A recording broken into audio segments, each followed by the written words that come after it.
Hello my dear friends, स्वागत है आप सभी का। स्टूडेंट्स, आज हमारे साथ एक बहुत ही खास गेस्ट जुड़े हैं जिनका नाम है अक्षत, जिन्होंने गेट केमिस्ट्री 2025 क्वालिफाई की है। बहुत बहुत स्वागत है अक्षत आपका हमारे यूट्यूब चैनल पे। Thank you sir. चलिए हमें बताइए, हमारे व्यूवर्स को बताइए अक्षत, कैसा फील हुआ आपको जब आपको पहली बार पता चला कि गेट क्वालिफाई हुआ है? What was your reaction?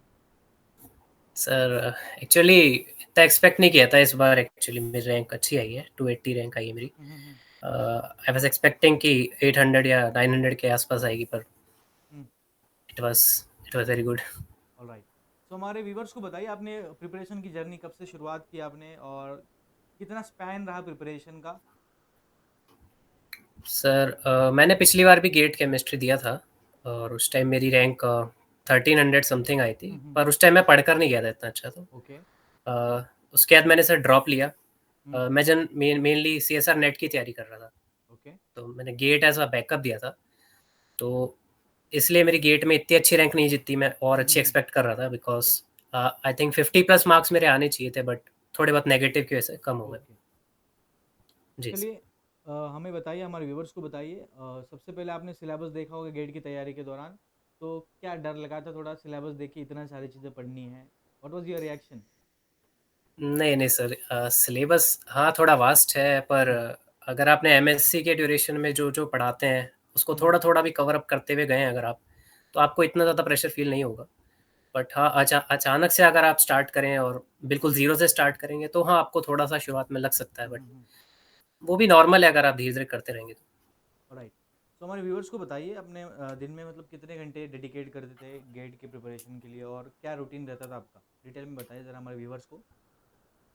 A, sir अभी MSc के बाद तो मैंने मतलब अच्छे से ही प्रिपरेशन की थी इसकी। हम्म। पहले तो मेरे को इतना टाइम नहीं मिलता था MSc के ड्यूरेशन में, बट इसके बाद मैंने लगभग 10 से 12 घंटे तक अपना दिन का डेडिकेट करता था। साथ साथ प्रैक्टिस करता था, कुछ कुछ पढ़ता था। तो हम्म। काफ़ी हद तक सिलेबस मैंने इन्हीं ड्यूरेशन में कवर किया है लास्ट 5-6 महीने में। ओके। चलिए, हमारे जी। व्यूवर्स को बताएं, आपने गेट की तैयारी के दौरान बहुत सारे सब्जेक्ट पढ़े हैं, ऑर्गेनिक, इनऑर्गेनिक। तो क्या क्या चैलेंजेस आए आपको, और उन चैलेंजेस को आपने कैसे ओवरकम किया? बिकॉज डेफिनेटली केमिस्ट्री जैसा एक सब्जेक्ट पढ़ना, और वो भी कंसिस्टेंटली, एक स्ट्रेस आता है कभी कभी स्टूडेंट्स को, तो कैसे मैनेज किया उन सबको? सर फिजिकल और इनऑर्गेनिक तो मेरी मतलब ठीक थी, और ऑर्गेनिक भी बहुत ख़राब नहीं कहूँगा, पर ठीक थी उसकी भी। पर ऑर्गेनिक मेरे को थोड़ा ज़्यादा लगा था कि मेहनत करने की ज़रूरत है, क्योंकि ऑर्गेनिक शुरू से इतनी अच्छी तरह से पढ़ नहीं रखी थी। इनऑर्गेनिक एंड फिजिकल मेरी स्ट्रांग है शुरू से ही। तो ऑर्गेनिक के लिए मैंने सर हितेश सर के काफ़ी यूट्यूब लेक्चर्स देखे।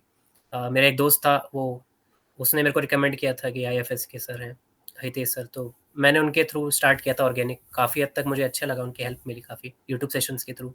जब उन्होंने JRF एक्सप्रेस चलाई थी, वो भी मैंने काफ़ी फॉलो किया। तो काफ़ी सारे क्वेश्चंस तो मुझे उनके वीडियोस में से ही देखने को मिल गए थे। ओके। तो इस चीज़ का सर काफ़ी बेनिफिट मिला मेरे को। और बाकी सर प्रैक्टिस क्वेश्चंस बहुत अच्छे-अच्छे लेकर आते थे वो, क्लेडन से और भी नान्स वगैरह से। तो मुझे अलग से कुछ ज़्यादा पढ़ना नहीं पड़ा। मोस्टली वो क्वेश्चंस उसी में से मेरे फ़ॉलो अप हो जाते थे। तो बाकी सर फिज़िकल और इनऑर्गेनिक के लिए मैंने ज़्यादातर यूट्यूब के क्वेश्चंस वगैरह फ़ॉलो किए थे, कुछ कुछ अलग-अलग चैनल से और कुछ IFS से कर लिए थे। तो काफ़ी हद तक मुझे उसमें प्रॉब्लम नहीं हुई इतनी। ओके। सो मेरा नेक्स्ट क्वेश्चन आपके लिए, हमारे व्यूअर्स को बताइए, आपने प्रैक्टिस की बात की, तो प्रैक्टिस के दौरान सबसे इम्पोर्टेंट बात आती है मॉक टेस्ट।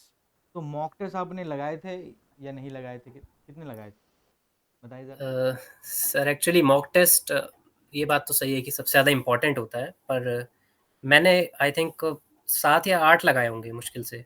ओके। क्योंकि थोड़ा मैंने रिवीजन पे ज़्यादा फ़ोकस किया था। मुझे मॉक टेस्ट का थोड़ा आइडिया पहले से था कि इतना-इतना होता है, मैंने पहले भी दे रखे हैं। हम्म। तो मैंने इस बार इतने ज़्यादा उस पे नहीं फ़ोकस किया था, मैंने 5 या 7 मैक्सिमम लगाए थे।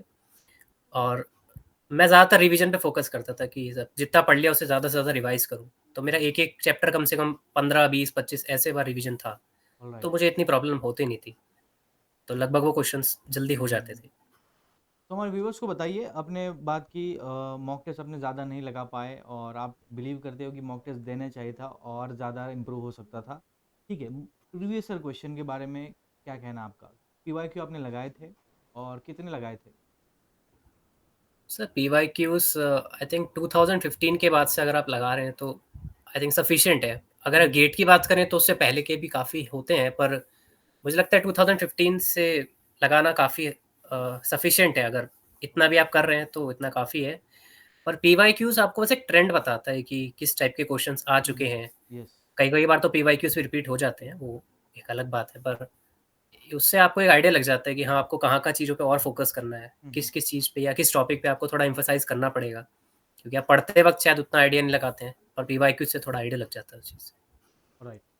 सो आपने बताया कि आपने ऑर्गेनिक पे ज़्यादा थोड़ी तैयारी की, तो ऐसा क्या चीज़ रही जो आपको मोटिवेट करते रहे पढ़ाई में? बिकॉज केमिस्ट्री जैसा सब्जेक्ट पढ़ना, कभी कभी हम स्ट्रेस हो जाते हैं, तो what was the one thing that keeps you motivating? A, sir PhD का मेरे को शुरू से ही मन था कि मैं पीएचडी करूँगा।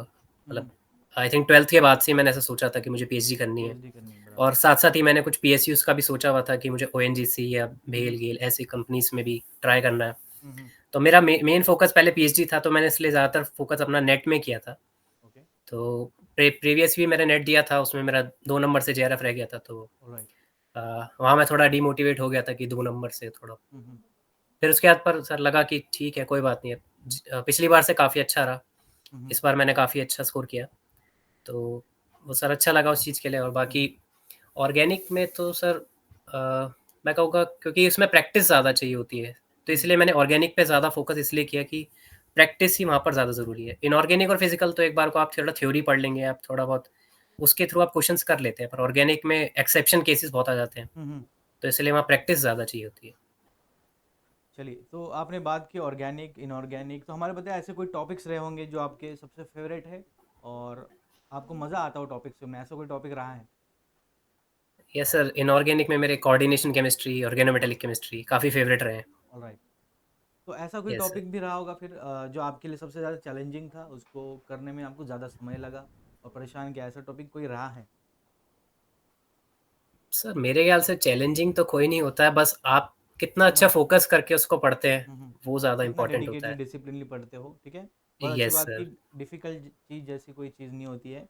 जितना समय आप यस सर। दोगे उतना ही आप अच्छे होते जाओगे सब्जेक्ट में। चलिए, यस तो सर। हमारे व्यूवर्स को बताइए, डेफिनेटली वो भी इंटरव्यू देख रहे हैं और कुछ इंस्पिरेशन लेंगे। तो आपने जो गेट के एग्ज़ाम का दिन था, 3 घंटे वो कैसे बिताए? क्या आपकी फीलिंग्स रही एग्ज़ाम के दौरान?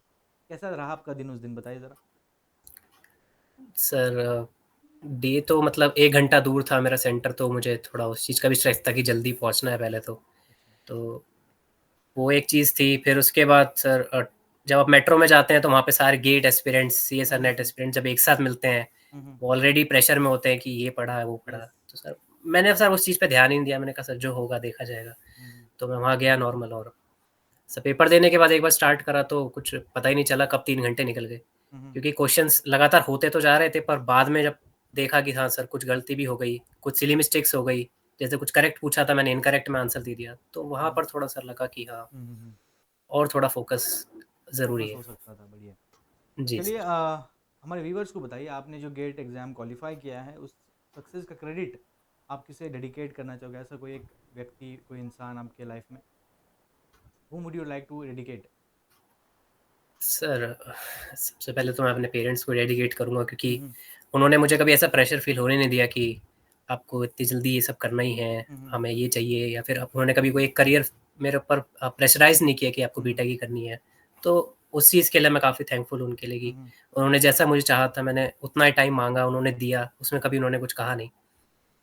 और सर मेरे फ्रेंड्स हैं, उन्होंने मुझे काफ़ी मोटिवेट किया। कुछ सर कभी मेरे को प्रॉब्लम होती थी तो मैं अपने टीचर से बात करता था। कई बार मैंने हितेश सर से भी बात की है, जनरली मैं उन्हें ही फ़ॉलो करता था। हम्म। तो मैंने उनसे भी बात की, उन्होंने भी काफ़ी समझाया, उन्होंने भी काफ़ी मोटिवेट किया उस चीज़ के लिए। तो सर यही सब सभी पर्सन्स हैं जो जिनको मैं क्रेडिट दूँगा। यस। ऐसा ग्रुप होना चाहिए, ऐसे इंसान हमारे लाइफ में होने चाहिए जो हमें मोटिवेट करे आगे जाने में। चलिए, बहुत अच्छा लगा आपसे बात करके। कोई लास्ट मैसेज हमारे स्टूडेंट्स के लिए आपके थ्रू, बिकॉज वो उनको कोई भी आइडिया नहीं है, गेट की तैयारी में लग रहे हैं, ऐसे स्टूडेंट्स के लिए कोई मैसेज? सर आप अगर गेट की तैयारी कर रहे हैं तो मेरे ख्याल से अगर स्टार्ट कर रहे हैं तो उसे एंड ना करें बीच में। अगर हम्म। आप स्टार्ट कर रहे हैं तो उसे एंड तक डेडिकेटली अगर आप देते हैं, तो आई थिंक कोई भी एग्ज़ाम आप ईज़िली क्रैक कर सकते हैं। कोई हुँ, बहुत बड़ा ऐसा एग्ज़ाम नहीं है जो आप कर नहीं सकते। और ख़ासकर यहाँ तो इतनी भीड़ भी नहीं आती कि आपको 15, 20, 25 लाख बच्चों में ऐसा करना है। तो हुँ, अगर हुँ, आप सिंसियरली भी प्रिपेयर कर लेंगे तो आप मेरे ख़्याल से सफिशिएंट स्कोर कर लेते हैं।